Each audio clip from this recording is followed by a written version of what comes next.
we've now got a special guest with us, with myself and Matthew, and Ant is joining us live. HRH, the Her Royal Highness, the Queen of the Den herself, Rachel Marie.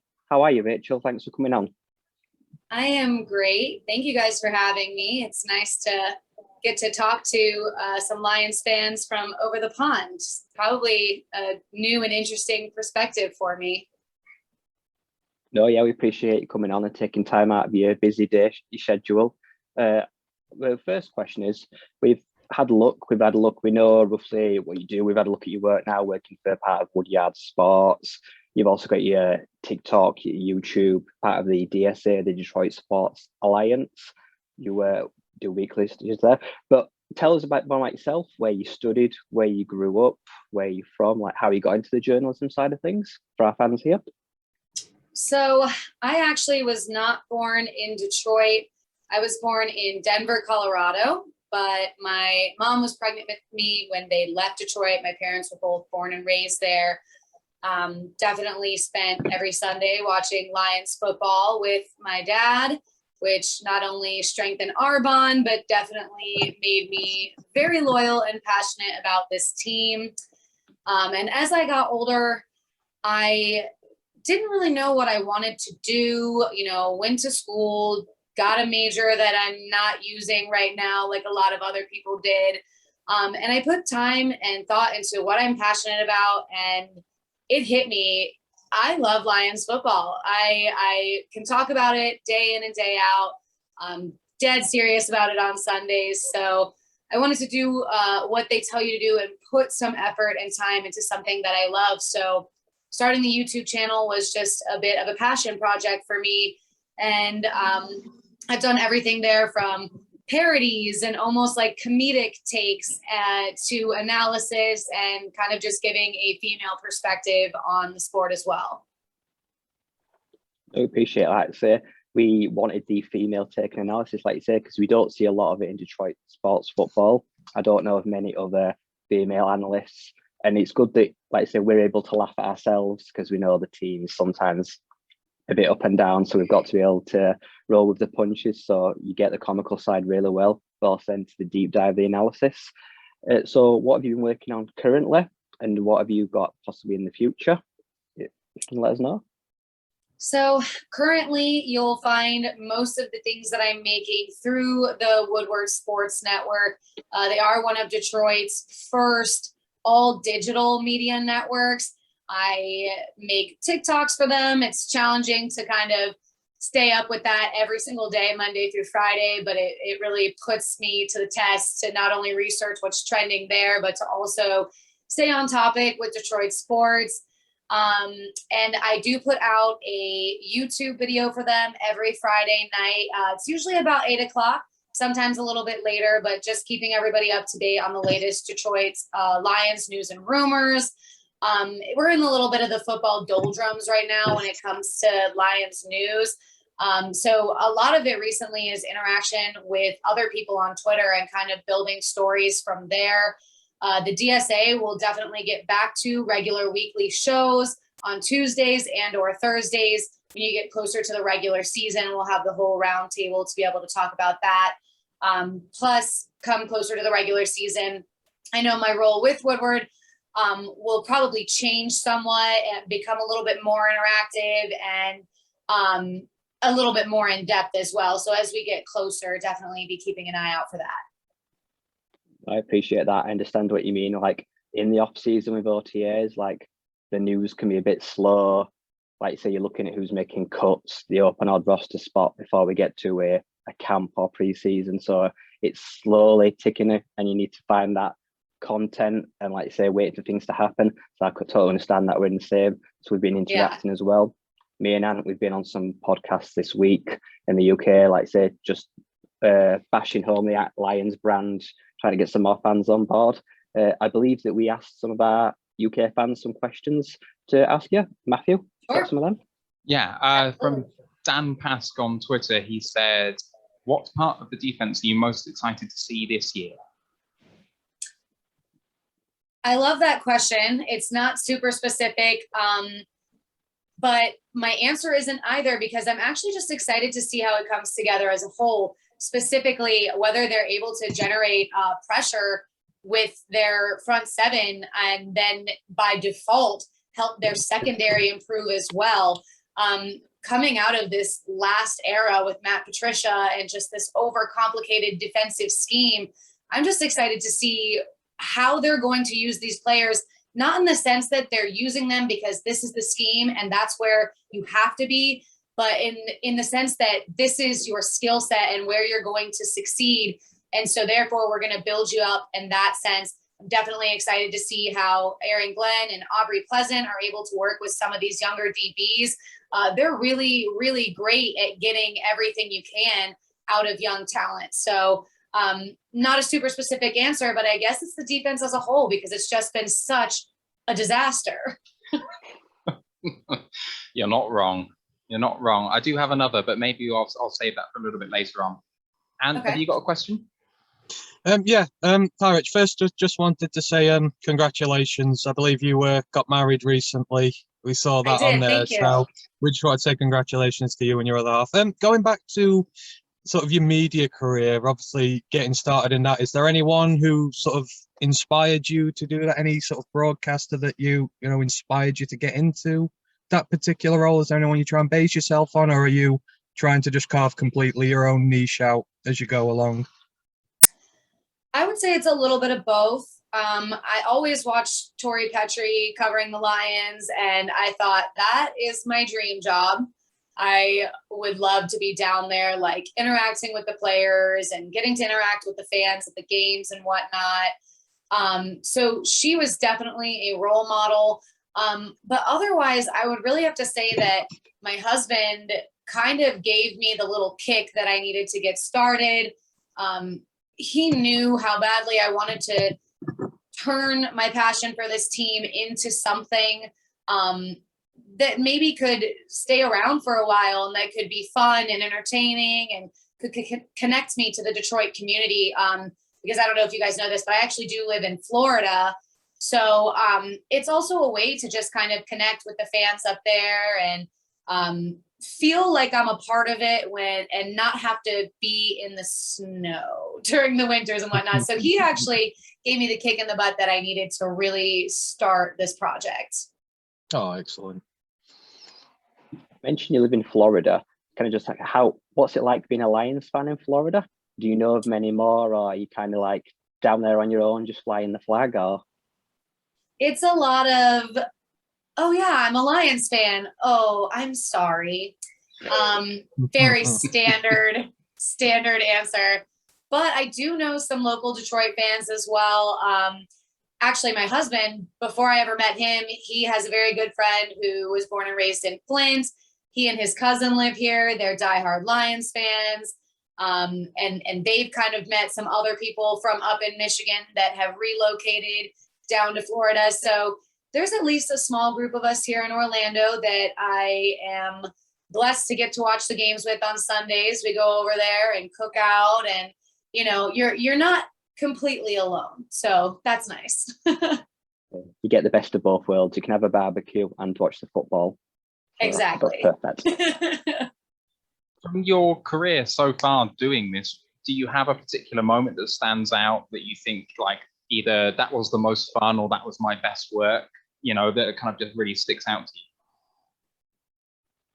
So I think my favorite moment, the one that sticks out to me the most, I was lucky enough to meet a new media producer for the Detroit Lions. He's now a senior media producer for them. We got to connect when I was going to a game in Chicago. I go to an away game every year until I've seen all the NFL stadiums, and got to connect with him in Chicago. And he actually offered me on-field passes for before the game. So we were out there on Soldier Field. It was freezing. It was 30 degrees and overcast. And I'm thin-blooded living in Florida. But I mean, it was amazing to be down there next to the players.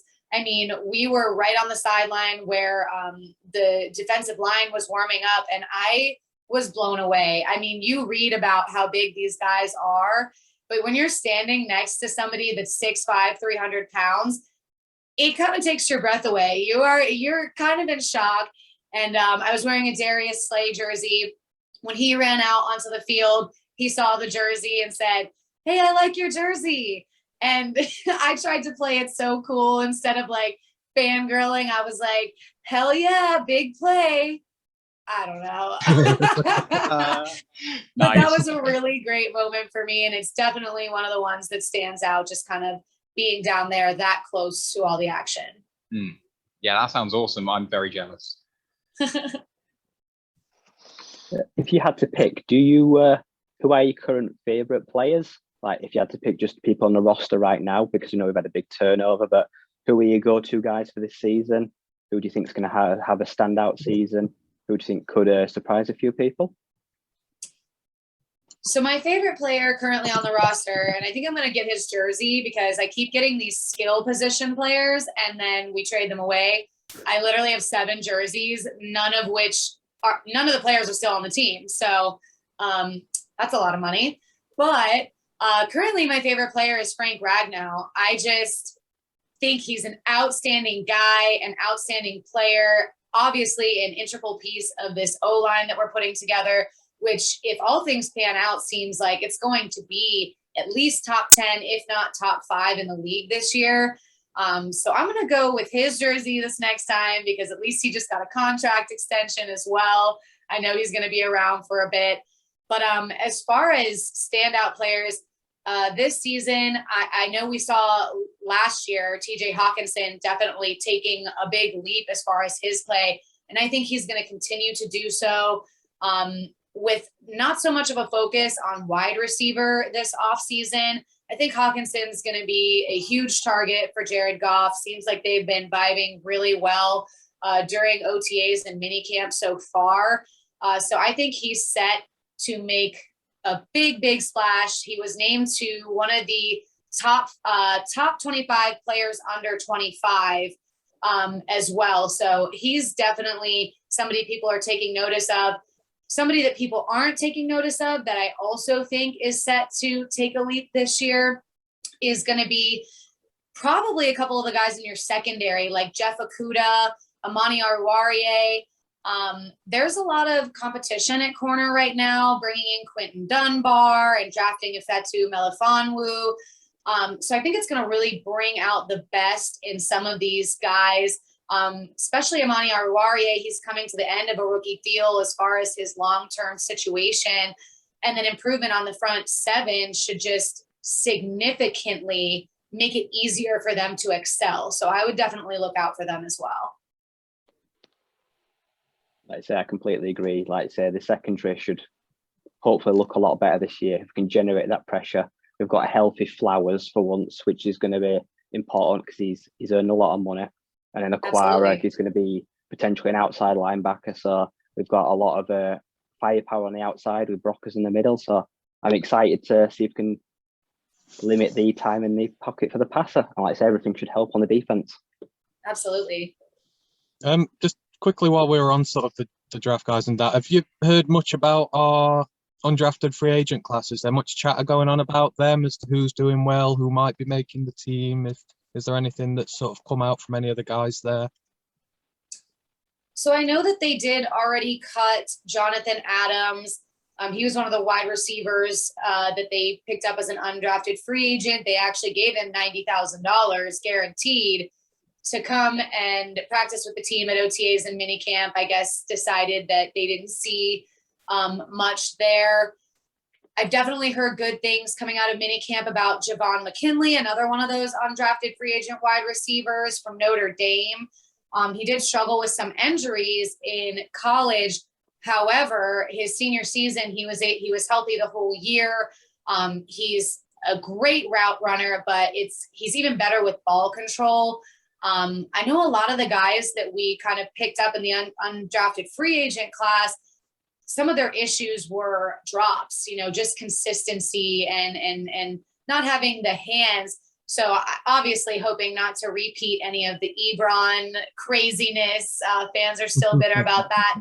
I've seen good things coming out about Javon McKinley, read some things about Dedrick Mills, the running back.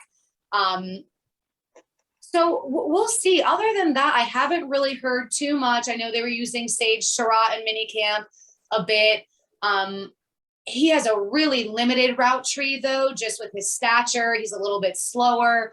He could work out as potentially an end zone target or something like that. But I also think they're geared to use Quintez Cephas that way. So we'll have to see how they utilize these undrafted free agents. But that's the most that I'm hearing right now. All right, thanks very much. Appreciate it. You were hoping for AJ Parker, weren't you, Ant? No, it's Devontae Beckett, the one I'm you big like on. Beckett, The Marshall linebacker.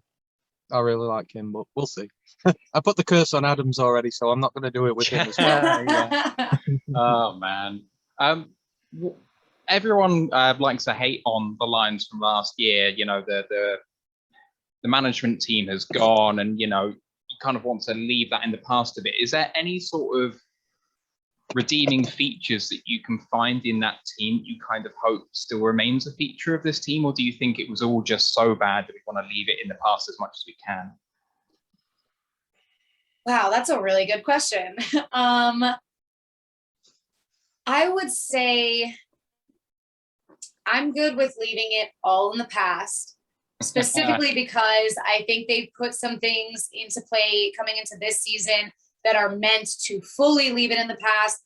For instance, the team has put together a player wellness department that includes a director and co-director of player engagement and a specialist, a clinician that specifies it, or that works in mental health, which is obviously something very, very big in the league. Probably could have saved players like Titus Young from an early retirement. But I think they're really, really trying to put effort into, you know, that relationship triangle, ownership to coaches to players, as far as those player engagement directors are concerned. And I think that was just severely lacking in the last regime. It obviously, a lot of pride was involved, you know, between Matt Patricia and how he spoke with players, i.e. the Darius Slay situation. So I think where they're headed is so much better. I'm good with just leaving it all behind. I want to see them work as a team, work as a family, chip on their shoulder. Let's make history. We've touched on it briefly, but as we might as well think, one of the biggest off seasons was the trade. How did you originally feel when Jared Goff came the other way? Do you feel he was a crucial part of the trade, like it couldn't happen with him coming? And how do you feel now about him being here? Has it changed at all?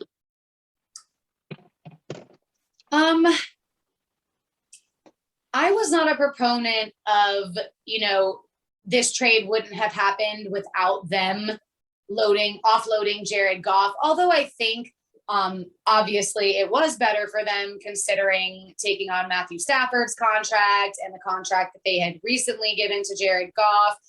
But what I also do believe is that Brad Holmes was a big proponent in the Rams drafting of Jared Goff in the first place, and that he still sees in him the ability to game manage and excel. And I think he wants to give him that second chance, that second opportunity here in Detroit, considering the relationship that he ended up having with McVay towards the end. So I think it's a little bit of both. I think the Rams were like, hey, we'll make this trade, but you got to take Goff. But I also think that Brad Holmes wanted him. I think he wanted him in the beginning and he wanted him now. And I think that the overhaul of the coaching staff is going to give him the best chance that he possibly could have to succeed here. No, I agree. Like you say, at first I was a bit shocked. Like you say, everyone was just getting over the fact, the emotional goodbye of Matthew. He had that long video that there was no dry eyes in the room when everyone watching that on Twitter. At first I was opposed to Goff, but I feel like he's coming like silver chip on his shoulder. He's arguably got a lot to prove. People think the Rams carried him to a Super Bowl, but we've seen like in 2017, he has the ability to put great numbers behind a clean pocket. We've brought in an offensive coordinator who knows him very well, Anthony Lynn, who's from the LA area, so he'll know what's going to suit him. Like I say, a bit of run pass, bit of bootleg rolling out, get the pocket moving, strong run game. So I'm hoping that we're surrounding him. We're giving everything we need, and we're not just going to toss him away and draft a new quarterback next year. But I suppose that'll depend entirely how he does this year. Yeah. What direction we're moving. How it plays out. Okay, I'll jump into my other question that I have. Is from Phil Coop on our WhatsApp group, and he asks, it's a bit of a long question, but let's roll with it. We've seen past situations where winning becomes a culture in a city. Pittsburgh is the most obvious example he can think of, but there's others. One of the things we don't see as much in the UK is the feeling of how much the city impacts the team. Do the Red Wings, Tigers, and Pistons doing well or poorly impact how the Lions do? And does it feel like the tide is turning for the better? I would say, as of this week, like the most immediate thing that kind of shows that the tide might be turning in Detroit is that the Detroit Pistons won the NBA draft lottery, and they have the very first pick in the draft, which they haven't had in 51 years. So that in itself is massive. They never seem to move above 6 or 7. Before that, Steve Yzerman's return to the Red Wings, coming back from Tampa Bay, where he obviously helped to create a championship team there, was good news for the Red Wings. Hockey's just a bit more of a slower developing sport, as is baseball. You know, the people that they draft, they're not immediate starters. They're not even playing for the team right away. They're staying in the farm team leagues until the teams feel like they're ready to come up. But they have some great players waiting in the wings. And what I think is going to be so great about all of this is that it seems like the timing might work out, that all Detroit sports are on the rise at similar times. The Lions can do it, in my opinion, within the next 2 to 3 seasons. Absolutely. Especially, I mean, gosh, we could shock people this year because our division, if Rodgers doesn't play, is kind of wide open. It's anyone's for the taking. Like the next team up can step up and make it happen. Basketball is very different. You know, the Pistons could draft Cade Cunningham, and how that turns out, they could be in the playoffs within the next few seasons as well. So the cool thing about Detroit sports right now is that I think all of them, sooner rather than later, are going to be on the rise. So we should see good things coming. Fingers crossed. Fingers crossed. You just touched on it there. Let's be hypothetical. Let's say A-Rod does leave, goes to somewhere like Denver. Looking at the state of the NFC North as it is now, who would you give an advantage to? Like, say you've got a Vikings team that has got a reasonable, stable quarterback, but you've also got the Bears, which have got. That hurt you to say, didn't it? I could see that. It did, but I can't deny it. Like you say, he's pretty consistent. But then you've got the Bears, who could be a flash in the pan, but they've got a Fields that's just waiting in the wings for Andy Dalton to make a mistake. I expect Fields to play a lot sooner than people think he will, and I think he could really help them. But who would you make favourites out of them two? Who do you think's stronger on paper if Green Bay lose A-Rod? Whew, man. Obviously, the Vikings defense has taken a few hits over the past couple of off seasons. But I think while the Bears are still kind of figuring out their quarterback situation, and they've also lost a couple of pieces on defense as well, a big one being Kyle Fuller in their secondary. So I do see that affecting them in a way. I think they have to figure out that quarterback situation. I do think Justin Fields, as you do, is going to play sooner rather than later. But then you always have just, you know, his development period as a rookie quarterback in the league. So I would give the edge to the Vikings in that they do have a relatively stable quarterback situation. You know, Kirk Cousins is up and down, but he is more consistent than what the Bears are going to find in their quarterback situation. And as long as the Vikings have Dalvin Cook, gosh, they're really going to be putting the pressure on the other teams in the NFC North because he is truly something else. And I don't think it could be underrated that Zimmer is probably the best established head coach in the division as well. LaFleur hasn't been around long enough to say he can do it consistently. And let's not talk about the Chicago situation, because that's so much worse than it's been even, I think, for Detroit, and they've kept them on. So Yeah. Go on, Ant. Sorry, I was about to say, if I can sneak one more in before I have to go back to work. Sorry, Right. Rach, I believe, if I'm right, Woodward, this sports, you recently did an interview with Calvin. Am I right? Did they do They one? did, yes. Yeah, obviously, we hear a lot over here about what's going on, everything with Sheila. 1 minute we're told the relationship's quite close to being repaired. The next we're told there's been no repair whatsoever. Is you yourself or any of your colleagues, do you know roughly a little bit, maybe a bit more about where it's at? Have you been able to garner anything from talking to him as to where the state of things is, or is it still up in the air? So the latest on that situation, and he wasn't necessarily asked about the team in his interview at Woodward. Something was said more along the lines like, welcome back to the family. And he was like, oh, I'm not a part of the family. So that kind of just leads you to believe that whatever efforts are being made, they're clearly not hitting just yet. It's not seen all the way through to the finish line. I think our best shot at kind of bringing him back into the fold is 100% with Sheila Ford-Hamp. She has shown us she is not the Fords before her. She is not her parents. She is trying to bring this franchise out of that kind of, oh, the Fords need to sell the family mentality that all the fans have. So I think the best shot is through her and her outreach. Inevitably, the team's going to need to pay Calvin the money back. He has stated that very many times, and whether you believe that's the right thing, it's neither here nor there. That's what he wants. So I think that's going to be the first step that can really set the ball rolling. All right, thank you for that. Like I say, we've looked at the schedule. We've done our own reviews. We've looked at the draft picks and what we think the strengths of the team are that going forward this year. If you had to give a rough estimate, what would you say the ceiling and the floor are results-wise? Now we're going into this historic 17-game season. What's the maximum we could win? And how many do you think we could lose?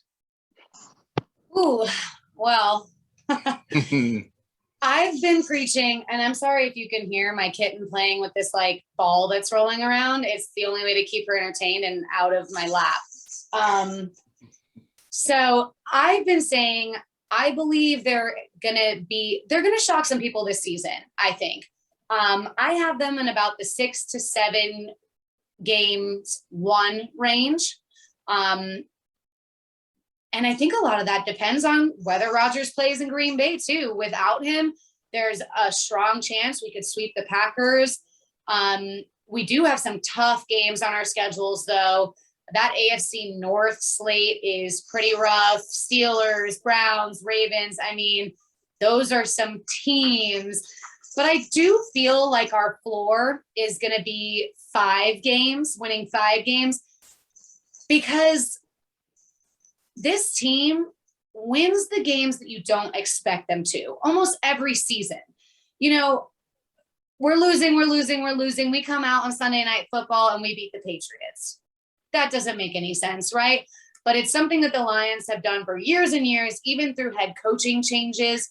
They seem to play up and down to their competition, something that I'm hoping they stop doing in a sense, because I want them to play every game like they're playing, the Tom Brady Patriots or Packers with Rodgers, because they always put up such a great fight in those games. So for me, the floor is really like 5 games. I don't think they're going to lose any more than that. I just think they're going to squeak those wins in here and there. They always tend to do so.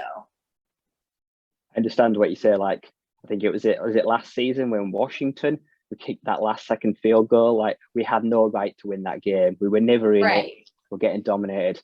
And I'm hoping that the decision to get rid of Matt Prater isn't going to bite us. Because like I say, he has been a huge key piece in winning games we didn't deserve to win. I totally agree there. And I really think some of the inaccuracies last season were just a fluke. I mean, Mason Crosby missed 6 kicks between field goals and extra points in one game in Ford Field that one year. And he's doing just fine. I'm just saying.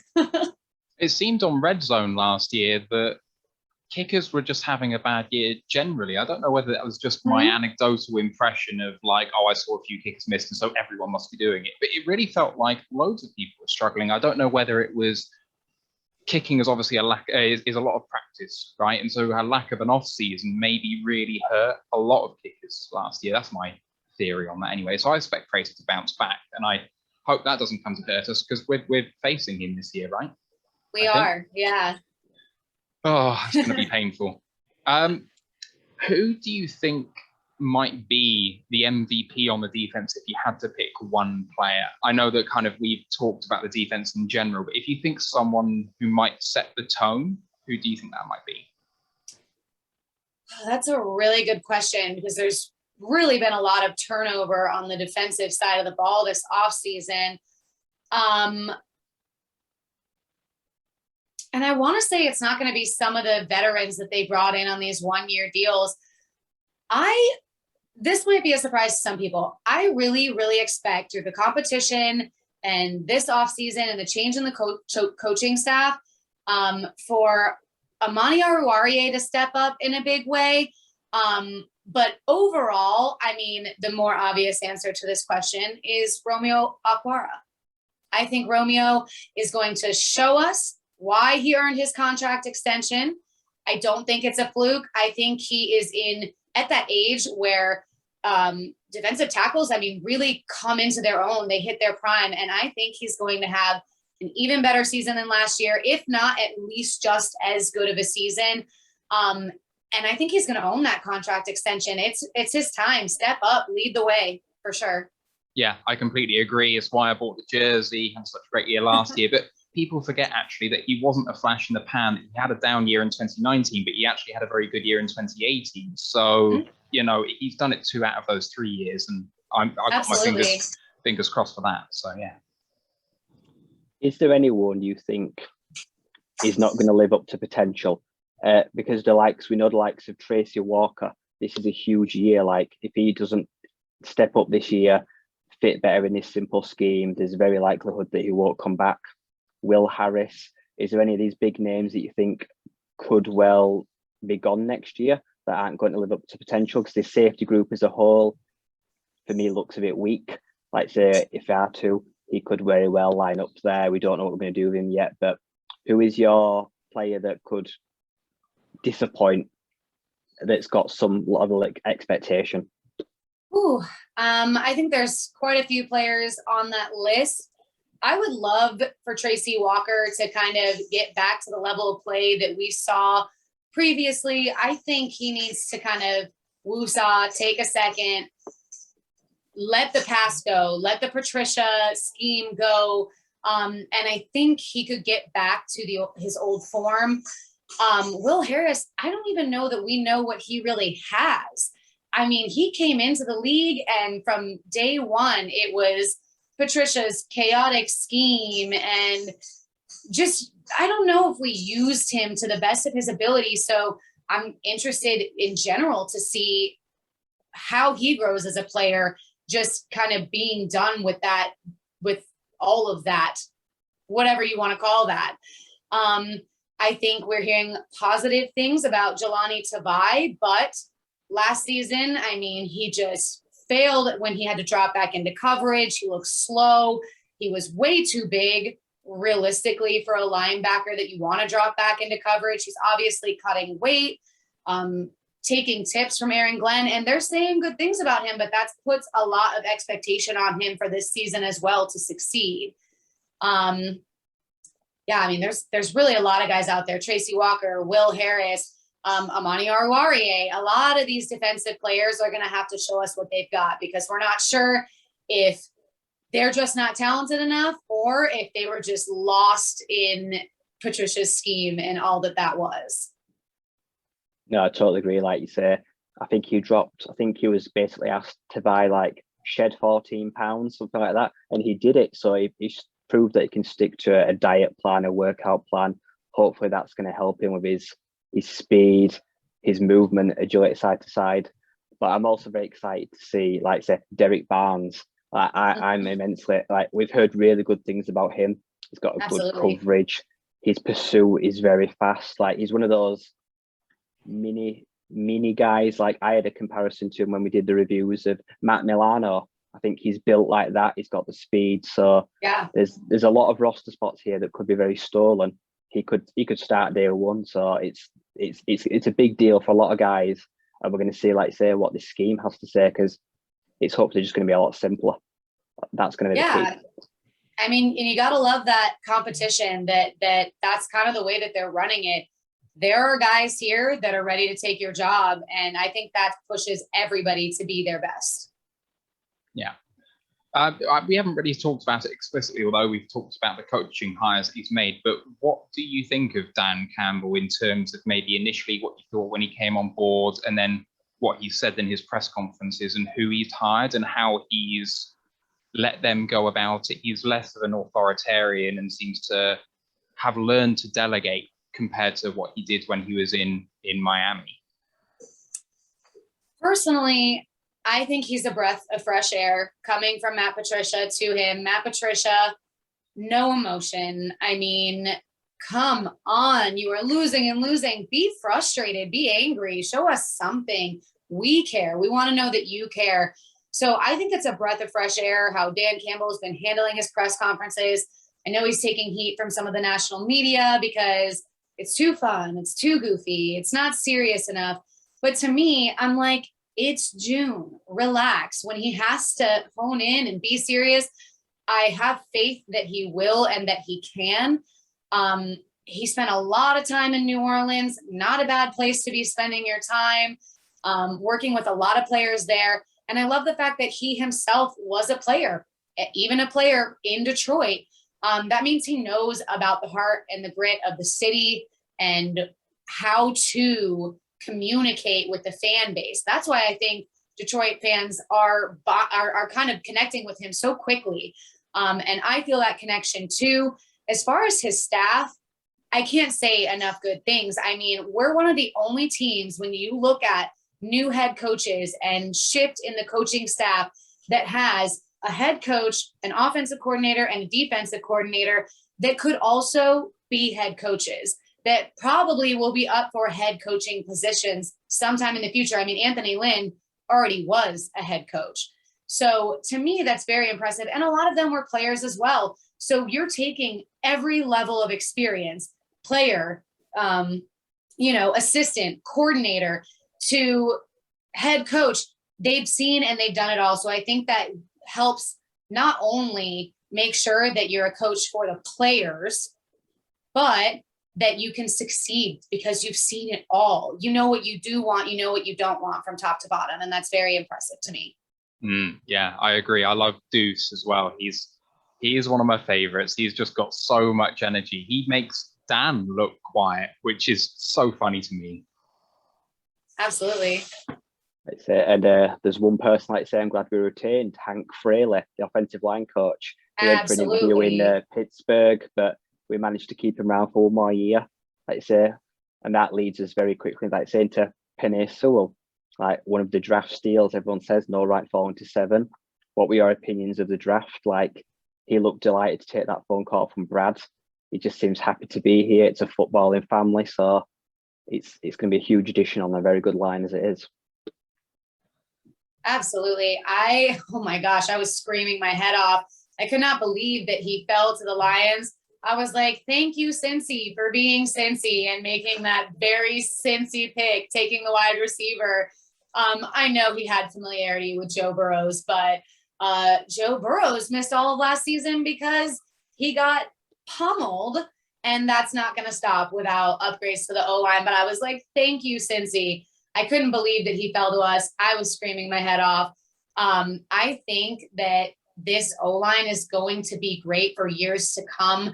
I mean, we've got Decker and Ragnow on contract extensions, and then you've got these young guys that we picked up early in the past few drafts that are really going to help see that this line is successful for years and years to come. It's a really exciting thing. I'm all about building trenches out. Absolutely. I mean, if your quarterback can't stay on his feet, it doesn't really matter what kind of skills players you have. I agree. Like you say, we've worked inside out. We've stacked the line. Like say, we've got Jonah Jackson from like a few years ago. We've still got Tyrell Crosby. We don't know if he's going to stay. There is those true rumours. As offensive linemen start to drop, his heat will build. We might get a few calls, but like say, Levi Onwuzurike and Aleem McNeil. So the trench warfare is something that Dan Campbell is installing in. Like I say, everything is going to be won at the line of scrimmage on either side. And I think for me, that's fantastic. Because like I say, without those, nothing else happens. Yeah, I could not agree more. I asked you before about your best moment as a journalist, but as a fan, what's your favorite Lions moment since you've been supporting the team? Whew. Wow. Gosh, there's so many. That's a really good question. Well, I will say every time I get to go to a game is my favorite. Football in person is just different. It just hits so different. But we could throw this back to so many Calvin Johnson highlights. When he caught the football for a touchdown with the 3 Cincy defenders, literally they were his skin. They might as well have been his skin. Insane. And the similar catch versus the Dallas Cowboys, he was a living, breathing highlight reel. I'm just thankful to have been old enough to understand and really grow my love for football during the time that he played, because he created so many awesome, awesome memories. I was so sad when the Lions came over to London, and I think it was Megatron's last season with the team, and he was injured, I think, the game before the Wembley game. And I was so excited to see him. I was obviously a massive Stack fan as well, so that was good. But I think that was the Atlanta game, which we obviously won, probably the best game that's been played in London. So, with the field goal. It was amazing. Amazing.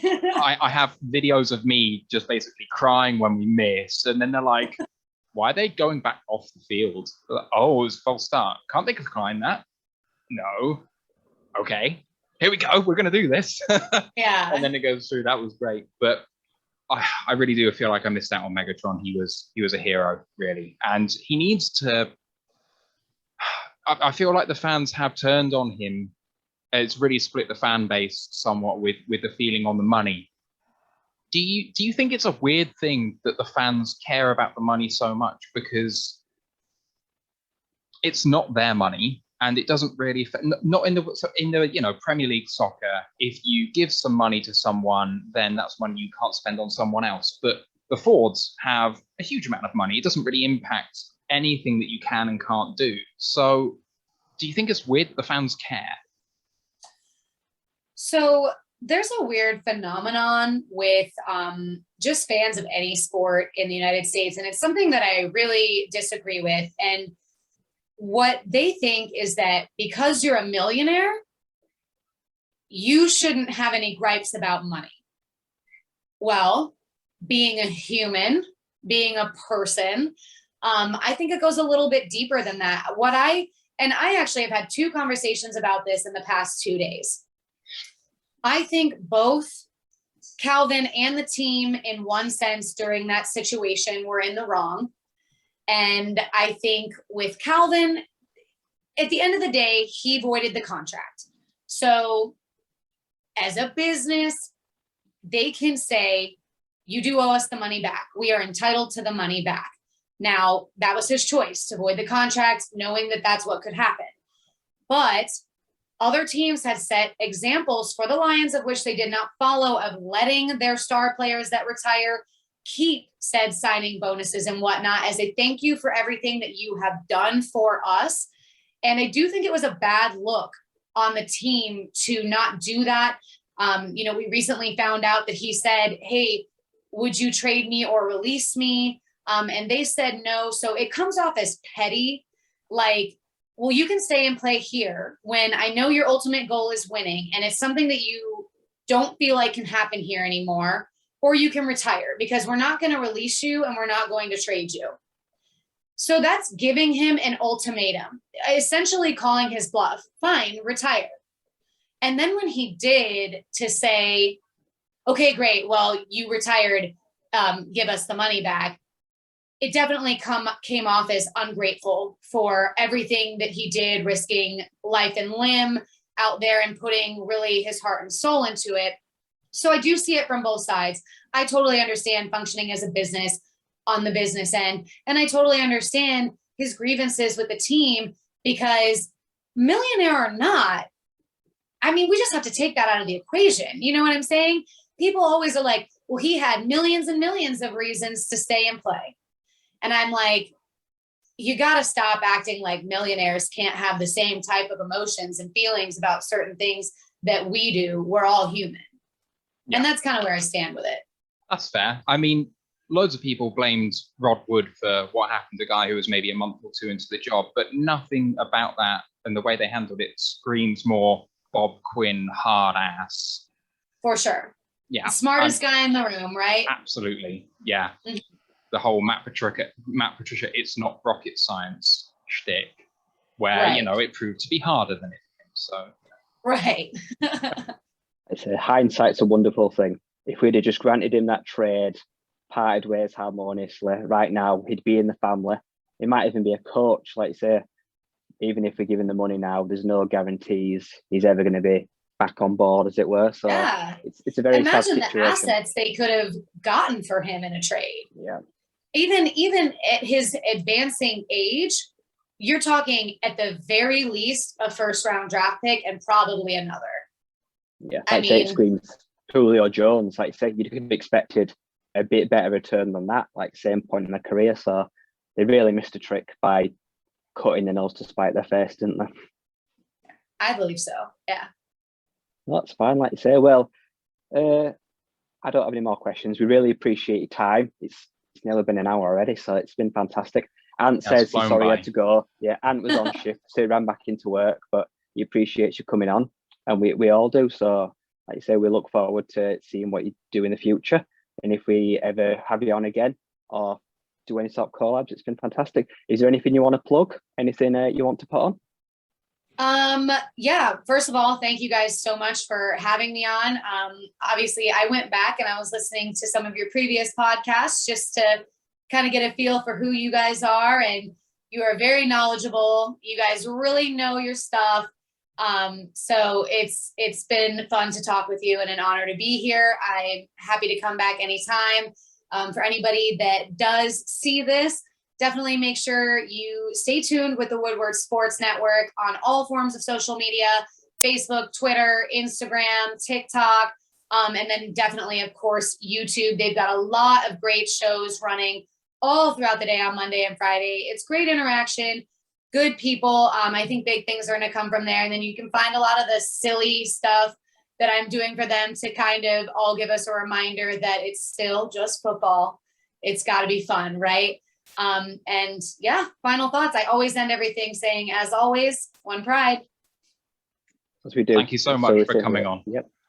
We appreciate it. Thank you very much. Like I say, and as a tradition, we'll end it with one pride. Thank you. One pride.